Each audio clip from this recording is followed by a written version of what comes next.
Canto 1, capítulo 7. O filho de Drona é castigado.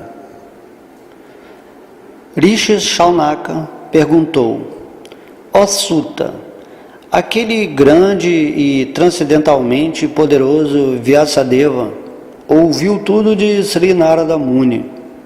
Assim, após a partida de Narada, que fez Vyasadeva? Sri Suta disse: na margem oeste do rio Sarasvati, que está intimamente relacionado com os Vedas, há uma cabana para meditação em Samyaprasa, que vivifica as atividades transcendentais dos sábios. Naquele lugar, Srila Vyasadeva, em seu próprio ashrama, que era rodeado de árvores frutíferas, sentou-se para meditar após tocar a água para purificação. Fixou ele então sua mente, ocupando-a perfeitamente ao ligá-la ao serviço devocional Bhakti Yoga, sem mácula alguma de materialismo. E assim ele viu a absoluta personalidade de Deus juntamente com sua energia externa, mantida sob pleno controle. As misérias materiais da entidade viva, que são supérfluas para ela, podem ser diretamente mitigados pelo processo unitivo de serviço devocional. Mas a massa popular não sabe disso, e por isso o erudito Vyasadeva compilou esta literatura védica que está relacionada com a verdade suprema. Simplesmente pela recepção auditiva a esta literatura védica, o sentimento para o serviço devocional amoroso ao Senhor Krishna, a suprema personalidade de Deus, brota imediatamente para extinguir o fogo da lamentação, ilusão e temor. Após compilar e revisar o Srimad Bhagavatam, o grande sábio Vyasadeva ensinou a seu próprio filho Sri Shukadeva Goswami, que já estava ocupado em autorrealização. Sri Shaunaka perguntou a Suta Goswami: Sri Shukadeva Goswami já estava no caminho da autorrealização e assim ele estava satisfeito consigo mesmo. Então, por que deu-se ao trabalho de submeter-se ao estudo de tão vasta literatura? Todas as diferentes variedades de Atmaramas, aqueles que sentem prazer no Atma ou o eu espiritual, especialmente os estabelecidos no caminho da autorrealização, apesar de estarem livres de todos os tipos de cativeiro material, desejam prestar serviço devocional imaculado à personalidade de Deus. Isso significa que o Senhor possui qualidades transcendentais e por isso pode atrair todos, inclusive as almas liberadas. Srila Shukadeva Goswami, filho de Srila Vyasadeva, não era apenas transcendentalmente poderoso, ele também era muito querido pelos devotos do Senhor. Assim, ele submeteu-se ao estudo desta grande narrativa, o Srimad Bhagavatam. Suta Goswami dirigiu-se da seguinte maneira aos rishis encabeçados por Shaunaka: agora iniciarei a narrativa transcendental do Senhor Sri Krishna e dos tópicos do nascimento, atividades e liberação do rei Parikshit, o sábio entre os rishis, bem como dos tópicos da renúncia dos afazeres mundanos por parte dos filhos de Pandu.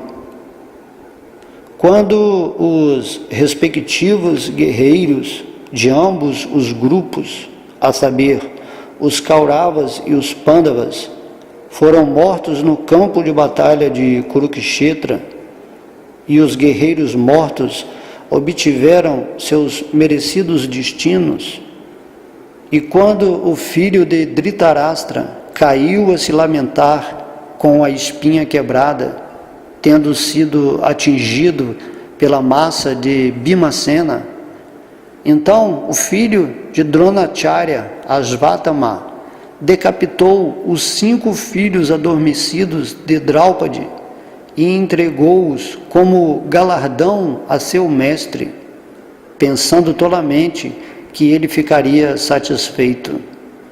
Duryodhana, contudo, desaprovou o abominável ato e não ficou nada satisfeito. Draupadi, a mãe dos 5 filhos dos Pandavas, após ouvir sobre o massacre de seus filhos, começou a chorar aflitamente, com os olhos cheios de lágrimas, tentando apaziguá-la sobre sua grande perda. Arjuna falou-lhe assim: ó amável senhora, quando te presentear com a cabeça daquele Brahmana, após decapitá-lo com as flechas do meu arco Gandiva, então enxugarei as lágrimas de teus olhos e apaziguar-te-ei. Então, após cremar os corpos de teus filhos, poderás tomar teu banho, pousando os pés sobre a cabeça dele. Arjuna, ao qual o Senhor infalível guia sob a forma de um amigo e quadrigário, satisfez assim a querida senhora com essas declarações. Então, ele vestiu a armadura, muniu-se de armas mortíferas e, subindo em sua quadriga, saiu ao encalço de Ashvatthama, o filho de seu mestre marcial.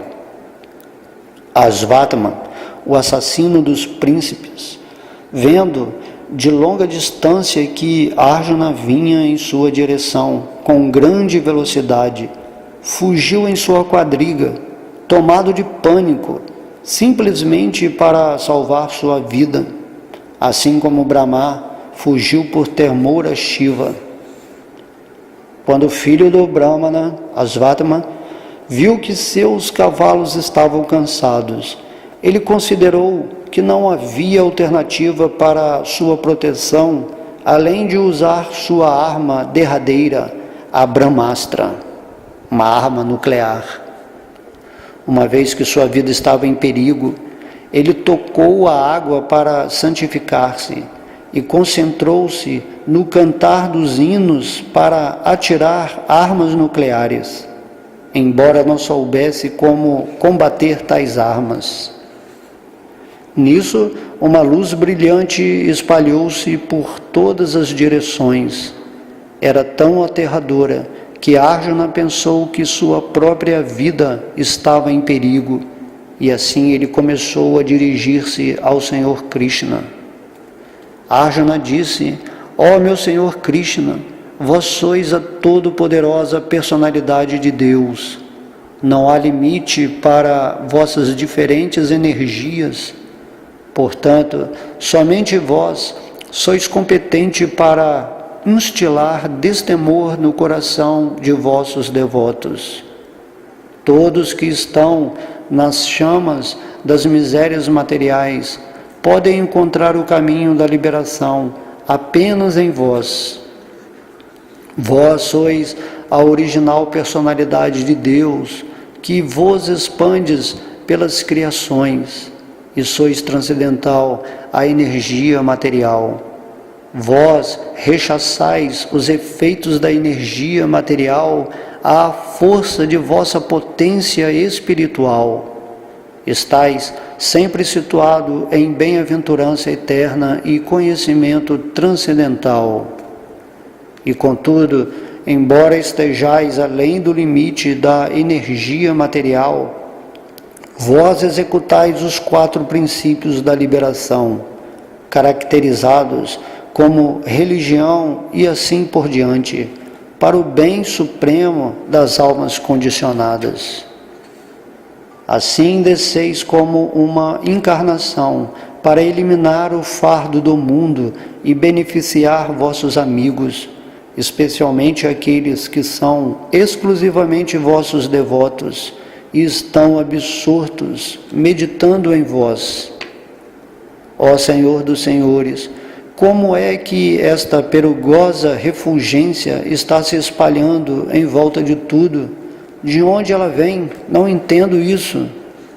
A Suprema Personalidade de Deus disse: sabe por meu intermédio que este é um ato do filho de Drona.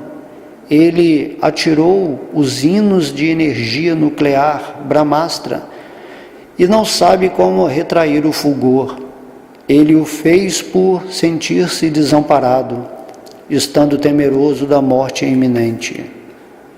Ó Arjuna, somente outra Brahmastra pode neutralizar esta arma. Uma vez que és hábil na ciência militar, subjuga o fulgor desta arma com o poder de tua própria arma. Sri Suta Goswami disse: ao ouvir isso da personalidade de Deus, Arjuna tocou na água para purificar-se e, após circunambular o Senhor Sri Krishna, arremessou sua arma Brahmastra para neutralizar a outra. Quando os raios das duas Brahmastras se combinaram, um grande círculo de fogo, semelhante ao disco do Sol, cobriu todo o espaço exterior e todo o firmamento dos planetas. Toda a população dos três mundos foi abrasada pelo calor combinado das duas armas.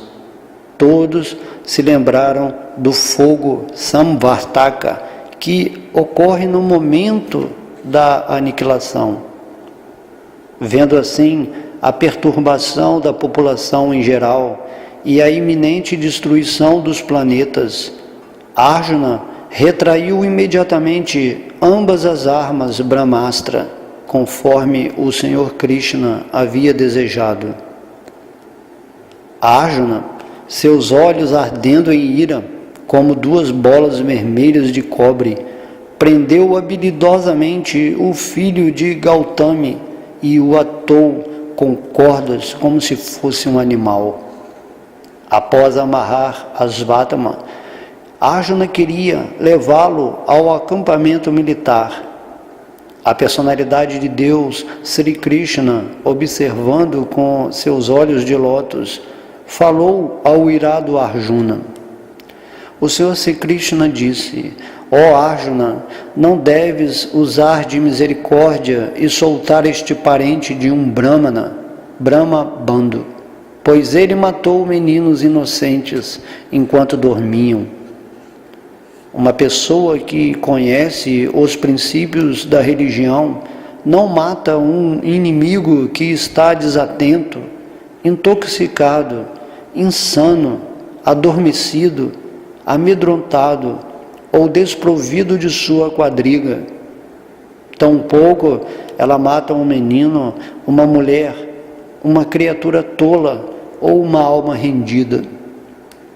Uma pessoa cruel e inóbil que mantém sua existência à custa da vida de outras pessoas merece ser morta para seu próprio bem-estar, pois de outra forma degradar-se-á devido às suas próprias ações. Além disso, eu ouvi pessoalmente prometeres a Draupadi que lhes traria a cabeça do assassino de seus filhos. Este homem é um assassino e matador de teus próprios membros familiares. Não apenas isso, mas ele também descontentou seu mestre. Ele é nada mais que a escória de sua família. Mata-o imediatamente. Suta Goswami disse: embora Krishna, que fazia um exame de religião com Arjuna, encorajasse Arjuna a matar o filho de Dronacharya, Arjuna, uma grande alma, não gostou da ideia de matá-lo, apesar de Asvatthama ser o abominável assassino dos familiares de Arjuna.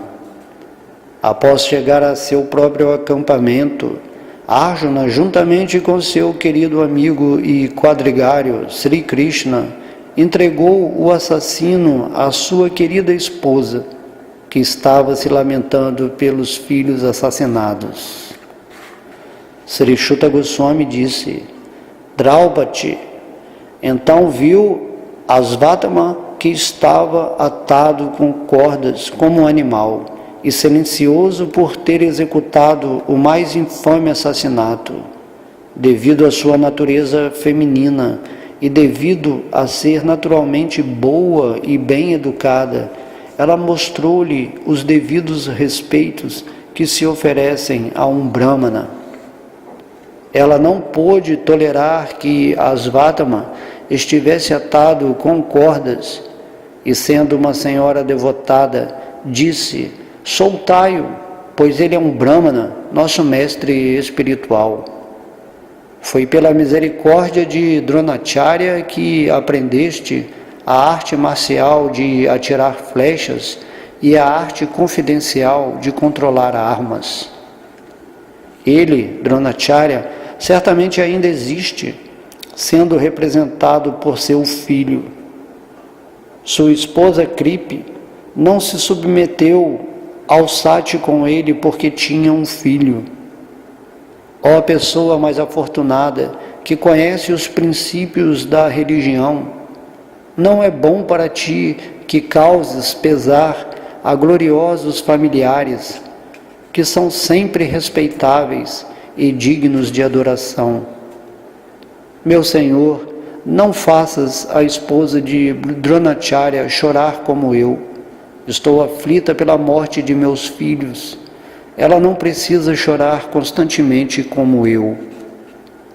Se a ordem real administrativa, sem restringir nem controlar seus sentidos, ofende a ordem dos Brahmanas e os enfurece, então o fogo deste furor queima todo o corpo da família real e traz aflição para todos.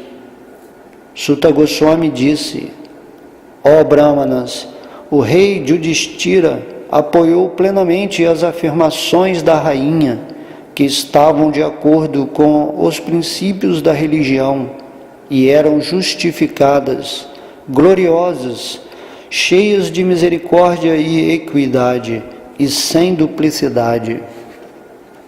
Nakula e Sahadeva, os irmãos caçulas do rei, e também Satyaki, Arjuna, a personalidade de Deus, o Senhor Sri Krishna, filho de Devaki, junto com as senhoras e outros, todos concordaram unanimemente com o rei.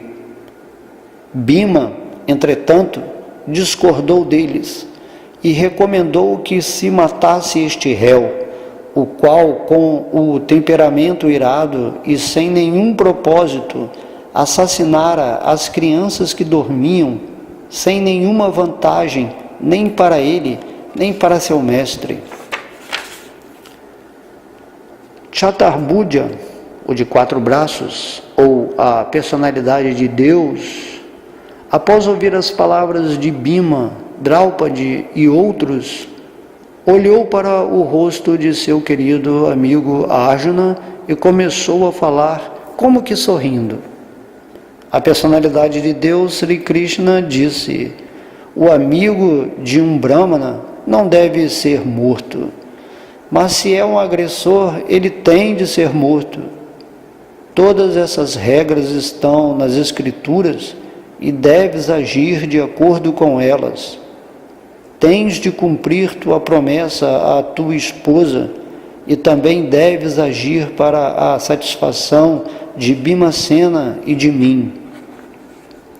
Somente então Arjuna pôde entender a intenção do Senhor através de suas ordens equívocas, e assim com sua espada ele cortou o cabelo e a joia da cabeça de Asvatthama.